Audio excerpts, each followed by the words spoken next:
Hi guys, this is Android Nub, and these are the best games of the week. First up we have Pylon, a 3D action RPG published by Mango Publishing. This is a really cool RPG with a story. There's a joystick to move and a button to attack. Your character can specialize in 3 different classes, and the combat's like hack and slash. There's cutscenes, a lot of dialogue, quests to get. It's kinda like a dungeon crawler, you go through different maps, doing quests. The story's interesting, and there's equipment and skills to get, and the graphics are quite good. Really cool RPG worth checking out. Next up we have Rogue Beyond the Shadows, a 3D RPG published by Codestalkers. Here's another cool RPG, where you also have a joystick to move around, and an attack button and skills. You play a rogue. There's a big open world with lots of towns to visit and lots of quests to get. The graphics are not too bad. There's a lot to do in this game. You can level up, get lots of skills and stuff, but the biggest con is the combat itself is not that great. It's hack and slash, but it's really slow and not super responsive, but there's still a lot to do and it's a decent RPG. Next up we have the Great Martian War, a 3D endless runner published by TheSecretLocation. The controls are like that of your typical endless runner. You can move left and right, jump and slide. However, the setting in this game is fairly unique. The game takes place in 1913, but the world is invaded by giant robot aliens, who apparently invaded the world back in time.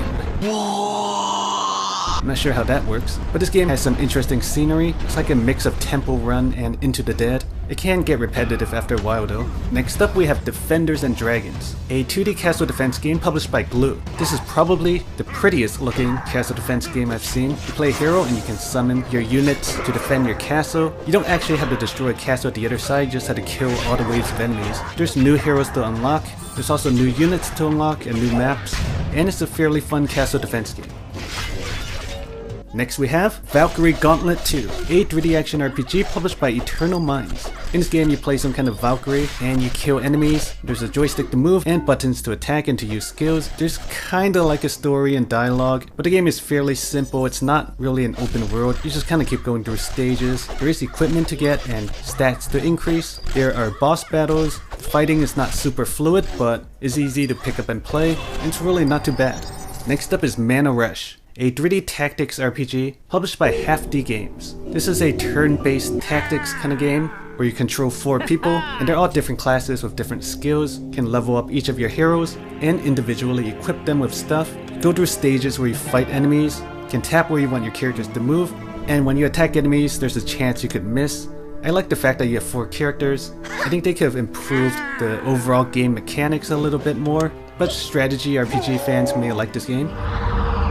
Next we have Hot Rod Racers, a 3D drag racing game published by miniclip.com. So there's tons of these drag racing games on Google Play and I almost never cover them, but I might as well include one here. The graphics look good and the gameplay is very simple. Basically you race and shift gears and you can actually tilt to move your car left and right. There's lots of stages to go through and you can upgrade your cars. Next we have Scrap Tank, a 2D action arcade game published by Gamistry. In this game you control a tank. Well, you actually can't control how to move your tank. You kinda aim with this joystick on the bottom right, choose where to shoot. There's lots of enemies, it's action and arcade-like, so there's lots going on and it's pretty fun. There's a couple of levels and you can get new upgrades and fight some bosses. Interesting arcade game. Next up is Pyro Jump, a 2D casual puzzle game published by PINPIN team. In this game you play some Candle Flame on his quest to find some princess. You go in these circles and they swirl you around and you tap to jump to the next circle. There's lots of levels to go through, you just jump around through the obstacles until you get to the end. The levels are all pretty different and it's an interesting casual game. Next is Casters of Kalderon, a 3D city building strategy game published by Helmeni games. This is one of those games where you build a city. There's a huge map with tons of other players who can attack them or attack other random stuff. I didn't get too far into this game. It's a game that requires a lot of time, but the graphics are not too bad. You have this 3D view where you can walk around town, and the game has pretty good reviews, so you can check it out. Next up is Polar Adventure, a 3D casual action game published by VO Digital Arts. This is a really simple game that will give you great nostalgia.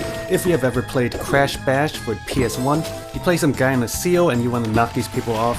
The graphics look really good, but the game is very casual. And last, we have 300 Seize Your Glory, a 3D action hack and slash game published by Warner Brothers. I put this game last since I already made a video for it, but it's a really cool game where you fight Persians. The combat's action oriented and it's pretty fun, although the game is very short. The graphics are also really good. Anyway, that's all for this week. Make sure you guys subscribe for more videos, and thanks for watching. This is Sparta!